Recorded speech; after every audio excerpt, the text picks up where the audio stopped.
जम्मू और डोडा के बीच में एक बार फिर से चॉपर सेवा शुरू होने जा रही है। इस सेवा की शुरुआत सोमवार 25 नवंबर को होगी, जिसके लिए कि जिला प्रशासन ने कमर कस ली है। जम्मू से डोडा और डोडा के बीच में 2500 रुपए प्रति यात्री किराया निर्धारित किया गया है। अब क्योंकि सर्दी भी धीरे धीरे जोर पकड़ती जा रही है, लिहाजा ये सेवा बर्फबारी से प्रभावित डोडा के दूर दराज के लोगों के लिए बेहद कारगर साबित होगी। एक बार फिर से एक बड़ी सौगात कहीं ना कहीं डोडा वासियों के लिए शुरू कर दी गई है। जम्मू और डोडा के बीच में एक बार फिर से जो चॉपर सेवा है वो शुरू की गई है। अब कुछ रीजंस की वजह से इसे स्थगित किया गया था, कुछ देर के लिए ये चॉपर सेवा जो है वो नहीं चल रही थी, लेकिन अब एक बार फिर से इसे शुरू किया गया है, जिसकी वजह से सीधे तौर पर लोगों को लाभ मिलेगा। हमारे साथ इस खबर पर जानकारी देने के लिए वसीम गत्तू ज्वाइन कर चुके हैं जिला डोडा से। वसीम, आपसे जानना चाहूंगी, पहले ये बताएगा कि पहले भी ये सेवा चला करती थी, लेकिन फिर इसे रोका क्यों गया? देखिए, कुछ बरस पहले जब उन्होंने गुलिस्तान न्यूज ने ही पहल की थी, इस खबर को दिखाया था और लोगों की डिमांड थी कि यहाँ पे चॉपर सर्विस होनी चाहिए थी, मगर लोगों ने कम फायदा इसका लिया, क्योंकि अब आप देखते हैं कि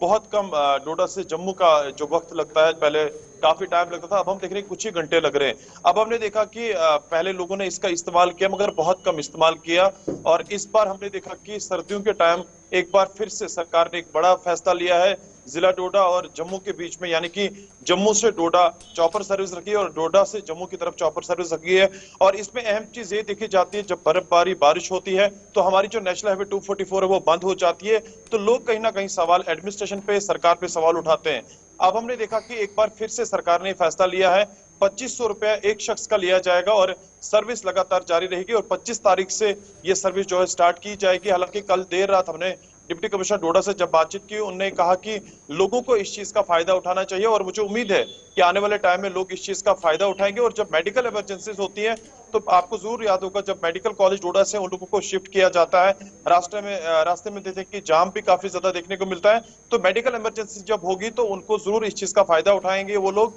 और यहाँ से कुछ मिनट्स के बाद ही वो जम्मू पहुंचेंगे। जी वसीम, क्या कुछ लगता है, क्योंकि जिस तरीके से आपने बताया कि पहले भी ये सेवा चल रही थी लेकिन लोगों ने इसका उतना फायदा नहीं उठाया, क्या कुछ लगता है कि क्या शुल्क ज्यादा है, क्या इस वजह से लोगों द्वारा फायदा नहीं उठाया गया, या फिर कुछ और अन्य रीजन हो सकता है? देखिए शिपन, मैं आपको बताना चाहूंगी, जहां पे अवेयरनेस की बात की जाती है, मुझे लगता है कि अवेयरनेस लोगों में काफी कम थी। अगर लोगों में सही तरीके से अवेयरनेस होती, कुछ लोगों को ये तक नहीं पता था कि यहाँ से चॉपर सर्विस थी। अब हम देख रहे हैं कि लोगों को आस्ता आस्ता अवेयर किया जा रहा है, और मेरी अपील है कि एडमिनिस्ट्रेशन को ये कदम उठाना चाहिए, इलाकों के अंदर लोगों को बोलना चाहिए और खास करके अनाउंसमेंट करवानी चाहिए, ताकि हर घर तक की आवाज पहुंचे। जो भी लोग इस चीज का फायदा उठाना चाहें वो उठा सकते हैं। और पिछली बार भी हमने देखा कि लोगों में अवेयरनेस नहीं थी, बहुत कम चॉपर का इस्तेमाल किया गया। हालांकि लोगों के लिए इस तरह की फैसिलिटीज रखी है सरकार ने, इस तरह का कदम एक बार फिर से उठाया, चाहे हम किश्तवाड़ की बात करें, भद्रवाह की बात करें, जिला डोडा की बात करें, इस तरह का कदम उठाया गया। तो मुझे उम्मीद है कि आने वाले टाइम में इस चॉपर का लोग इस्तेमाल करेंगे, और जिन लोगों को भी इमरजेंसीज होगी, कोई दिक्कत होगी, या बर्फबारी जब होती है तो बहुत सारे स्टूडेंट्स जो सही टाइम पे जम्मू नहीं पहुंच पाते हैं या अलग अलग एरियाज में नहीं पहुंच पाते हैं, तो मुझे उम्मीद है कि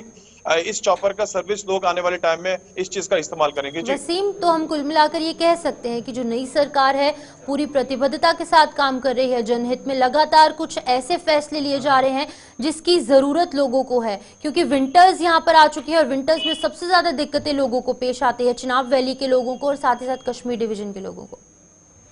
देखिए, मैं चिनाब खित्ते की बात करूं, खास करके इस बार जो है सरकार ने ये पहले ही फैसला लिया है, क्योंकि यहाँ से अक्सर आवाजें उठती हैं कि फैसिलिटीज प्रॉपर तरीके से हम लोगों को नहीं है। मुझे लगता है कि सरकार ने एक बड़ा डिसीजन लिया है, जो वक्त की सरकार है उन्होंने ये फैसला लिया कि चिनाब खित्ते के लोगों को इस तरह का फायदा हम दें, ताकि जो दिक्कतें लोगों को वहां पे आती, खास करके जब सर्दी का मौसम होता है, हाईवे बंद रहती है, तो लोग कहीं ना कहीं सफर होते हैं। तो जो चॉपर सर्विस रखी गई है, इससे लोग सफर नहीं होंगे और जल्द से जल्द यहाँ पे लगाई गई है। मुझे लगता है कि 25 तारीख को यहाँ से जब जम्मू की तरफ लोग सफर करेंगे, तो आने वाले टाइम में ऐसा लगता है कि लोग इसका प्रॉपर तरीके से इस्तेमाल करेंगे। वसीम, आखिरी सवाल, लोगों में किस तरीके का इसका रिएक्शन देखने को मिल रहा है? एक बार फिर से जब चॉपर सेवा शुरू हुई है, क्या लोगों का कहना है कि हम फायदा उठाएंगे, क्या उन्हें किस तरीके से सुविधाएं प्राप्त होंगी? लोगों का रिएक्शन साझा कीजिएगा।